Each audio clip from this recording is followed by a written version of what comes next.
परमेश्वर आपको आशीष दे। आपके घर आने में हमें खुशी होती है। हम में से हर एक के लिए परमेश्वर ने महान चीजें संजोई हैं। यदि आप कभी भी हमारे क्षेत्र में आए तो हमारी किसी भी प्रार्थना सभा में शामिल हो। हमारा वादा है हम आपको घर जैसा एहसास देंगे। पर टीवी देखने के लिए धन्यवाद। मैं हमेशा हंसने हंसाने से शुरू करना चाहता हूँ और मैंने इन 3 बेटों के बारे में सुना जो घर छोड़कर बाहर गए और बहुत समृद्ध हुए।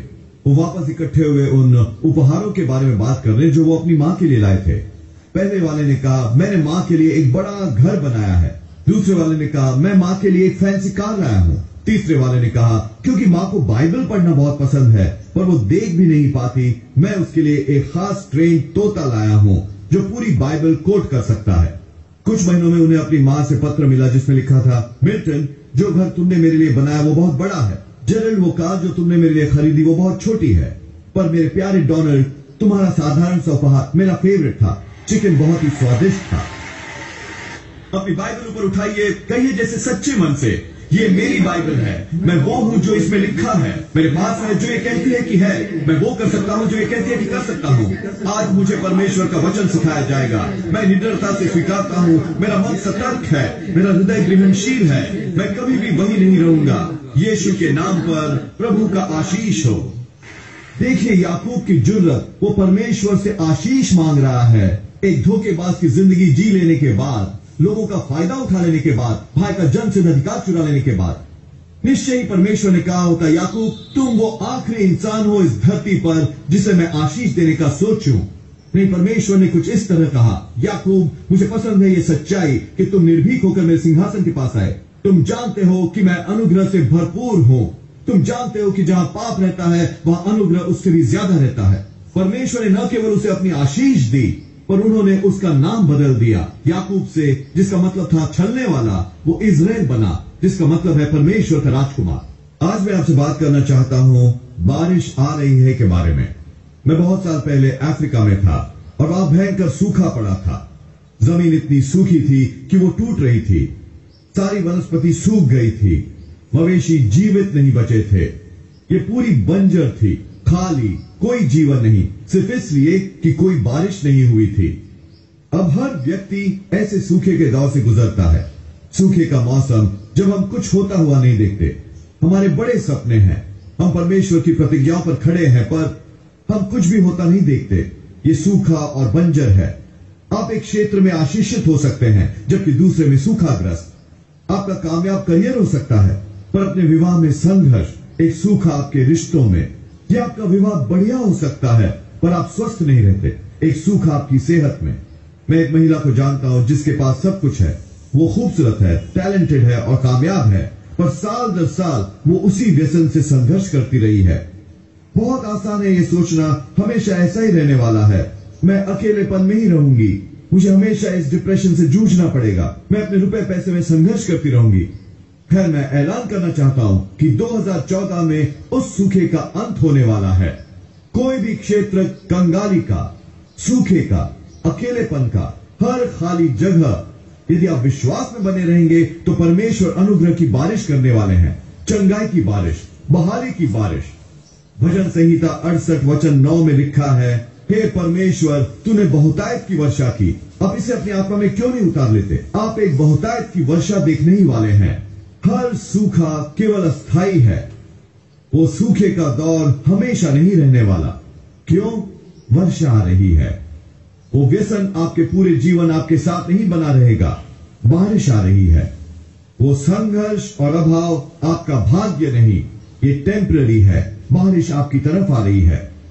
आप में से कुछ सूखाग्रस्त रहे हैं अपने स्वास्थ्य में, लाइलाज पीड़ा, आपकी तबीयत ठीक नहीं, आपको छतरियां बाहर निकालने की जरूरत है। मैं बादलों को बनते देख रहा हूं। शायद आपके करियर में आपको अटकाव महसूस हो रहा है। आपको अच्छी ब्रेक मिलती न लग रही हो। आपको उस प्रमोशन के लिए नजरअंदाज किया गया। निराश मत होइए।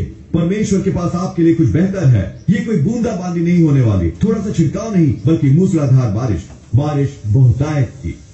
जब आप सुबह उठेंगे आपको घोषणा करने की जरूरत है, हे पिता धन्यवाद कि वो सूखा खत्म हो रहा है और वर्षा होने वाली है। धन्यवाद कि 2014 में मैं अपने जीवन में आपकी भलाई की बहुतायत देखूंगा। मेरा एक दोस्त है जिसकी पत्नी कुछ समय पहले कैंसर के कारण गुजर गई। वो 30 साल से शादीशुदा थे। हाई स्कूल से बेस्ट फ्रेंड्स रहे थे। उनके बच्चे बड़े हो गए थे और बहुत ही कामयाब थे। जब उन्होंने सोचा कि उन्होंने इस नए दौर में कदम रखा है, वो यात्राएं करेंगे, एक दूसरे के साथ का आनंद लेंगे, उस पर यह बीमारी आन पड़ी। महीनों महीने उसने उसकी देखभाल की, उससे रानी सा व्यवहार किया, उससे विश्वास के साथ इस रोग से जंग लड़ा। अंत में स्वर्ग से हार गई। उसके लिए ये बहुत कठिन था। वो एक मजबूत व्यक्ति था, बहुत गहरा विश्वास था, और वो इतना कठिन था कि उसने ऐसी कल्पना भी नहीं की थी। उसने बताया कि कैसे अपने घर पर रात को अकेले उसे इतना खोया हुआ महसूस होता, इतना खालीपन। वो बिस्तर पर हाथ बढ़ाता तो वहां वो अब नहीं थी। उसने कभी सपने में भी ना सोचा था कि जीवन इस तरह होगा। वो सूखे में था, वो कड़वाहट से भर सकता था, अवसाद से। उसे खाली जगह पर गुजारा कर लेना आसान होता, पर वो ये सिद्धांत समझता था कि शायद सूखा आए। खुश दौर होते हैं जहां आप खाली महसूस करते हैं, पर वो आपकी कहानी का अंत नहीं। बारिश आ रही है। शास्त्र वचन में लिखा है कि विलाप शायद कुछ समय के लिए हो, एक रात के लिए, पर आनंद सुबह आता है। बारिश खुश बंजर जमीन को लेती है और उसमें नया जीवन ले आती है। शायद ऐसा रहा हो महीने के लिए, एक साल के लिए या 20 साल के लिए, पर जब बारिश आती है वो चीजें जो मर गई लगती हैं खिलने लग जाती हैं, हरी भरी हो जाती हैं। उन्हें बस थोड़ी सी वर्षा चाहिए था। जो आप शायद सोचें कि खत्म हो गया, किसी प्रियजन को खोना, सपने को खोना, रिश्ते को खोना, आप अकेले महसूस करते हैं, खाली, जैसे कभी नहीं बदल सकता। नहीं, आपको बस चाहिए थोड़ी सी बारिश। वो परमेश्वर जिसकी हम सेवा करते हैं कह रहे हैं, मैं तुम्हारे बंजर स्थानों पर बारिश करने वाला हूं। अभी खत्म नहीं हुआ, मैं बरसाने वाला हूं नए अवसर, नए रिश्ते, नए आइडियाज, नए सपने। कुछ देर पहले मेरा दोस्त इस युवती से मिला। उसका पहले विवाह नहीं हुआ था। उनकी अच्छी ठनी और वो मुलाकात करने लगे। हाल ही में उनकी मंगनी हुई है। अब उसके कदमों में वो उत्साह लौट आया है। विलाप रात भर रहा, पर आनंद आया। वो एक बंजर स्थान पर था, पर परमेश्वर ने अनुग्रह बरसाया। अब आप में से कुछ आज आप उस सूखे स्थान पर हैं। बातें उस तरह नहीं ढली जैसी आपने आशा की थी। कुछ कठिनाइयों से गुजरे हैं, पर ये अंत नहीं है। खुशी आ रही है। आप शायद सूखाग्रस्त हो, पर बारिश आपकी ओर आ रही है। ये आपका खिलने का वर्ष है, खिलने और फलने फूलने का। ये आपका वो साल है जब आप देखेंगे नई वृद्धि, नए अवसर। परमेश्वर अपना अनुग्रह बरसाने ही वाले हैं बहुतायत में। देखिए, वो आपका शोक नाश में बदल देंगे, आपका दुख खुशी में, आपका अकेलापन प्रेम में। वो आपको उस रात के बदले सुंदरता देने वाले हैं। वो सूखा खत्म होने वाला है। एक राजाओं अध्याय 18 में सामरियों को एक बहुत बड़ा अकाल झेलना पड़ा था। 3.5 साल तक कोई वर्षा नहीं हुई थी। लोगों के पास खाने भर को नहीं था, बस गुजारा कर रहे थे। भविष्यवक्ता एलिया प्रकट हुआ और उसने राजा अहाब से कहा, वर्षा की बहुतायत की आवाज सुन रहा हूं। जब उसने ये कहा तो वहां एक भी बादल नहीं था आकाश पर, वर्षा का नामो निशान नहीं। फिर भी उसने उस पर विश्वास करना चुना जो उसने अपनी आत्मा में सुना। उसके बावजूद जो उसने देखा था, अपनी आंखों से उसने देखा आकार, सूखा, बंजरता, पर यहां अंदर उसने सुनी आवाज भरपूर वर्षा की। विश्वास पूरा इसी के बारे में तो है। आपको उस पर विश्वास करना होगा जो आप अपने हृदय में सुनते हैं, चाहे आप इससे उलट ही देख रहे हों। आप सुनते हो बहुतायत, पर शायद आप देखते हो अभाव। आप सुनते हो सेहतमंदी, पर आप शायद देखते हो बीमारी। आप बारिश सुनते हो, पर आप आसपास देखते हो शायद सूखा। मुझे यकीन है अहाब ने सोचा होगा, गर्मी ने एलिया को पगला दिया है, क्योंकि आसमान में एक भी बादल नहीं है, कोई बारिश नहीं होने वाली। बहुत आसान है खुद को बातों से वर्गला देना उससे जो परमेश्वर करना चाहते हैं। परमेश्वर कह रहे हैं, तुम्हारे जीवन में अनुग्रह की बहुतायत बरसने ही वाली है। सूखा खत्म होने वाला है। तुम देखने वाले हो चंगाई, बहाली, नए अवसर, नई वृद्धि। अब राजा अहाब की तरह न बने। आसपास देखें और कहें, मैं ऐसा नहीं सोचता जोएल, मेडिकल रिपोर्ट अभी भी खराब है, मेरा बच्चा अभी भी भटका हुआ है, मैं कभी सही व्यक्ति से नहीं मिलूंगा। नहीं, आप एलिया की तरह क्यों नहीं होते और इस पर विश्वास करने की निर्भीकता रखे जो परमेश्वर ने आपके हृदय में डाला है। आप ऐलान क्यों नहीं करते, वो बारिश आ रही है, अनुग्रह आ रहा है। 2014 मेरे खिलने का साल है, खिलने का, फलने फूलने का, नई वृद्धि देखने का। एलिया कार्मेल पर्वत की चोटी पर गया। उसने अपने सहायक को कहा कि जाएं और पहाड़ के दूसरी तरफ देखें और देखें कि बारिश का कोई आसार है। उसने अपने विश्वास के पीछे कार्य किया। वो इसके बदलने की उम्मीद कर रहा था। वो सहायक वापस आया और उसने कहा, नहीं एलिया, आकाश में एक भी बादल नहीं है, बारिश नहीं होगी। एलिया निराश नहीं हुआ। उसने ये नहीं सोचा कि शायद मैंने परमेश्वर को गलत सुना होगा। उसने उससे कहा कि वापस जाए और दोबारा देखें। वो गया और वापस आया वही खबर लेकर, कुछ नहीं, कोई बादल नहीं। ये 6 बार हुआ। यदि आप बहुतायत देखने वाले हैं तो आप लोगों को अपनी बातों से खुद को बहलाने नहीं दे सकते। शक और निराश के शब्दों को जड़ न पकड़ने दें। लोग शायद आपको बातें कहें जैसे, तुम्हें लगता है तुम ठीक हो जाओगे? मेरी दादी इसी बीमारी से मरी थी। क्या तुम्हें लगता है तुम्हें वो पोजीशन मिलेगा? मुझे नहीं लगता तुम क्वालिफाइड हो। उसे एक कान से आने और दूसरे से जाने दें। लोग आपका भाग्य नहीं तय करते, परमेश्वर करते हैं। जो आप अपनी आत्मा में सुनते हैं वो ज्यादा शक्तिशाली है उस किसी भी नेगेटिव शब्द से जो आपके लिए बोला गया है।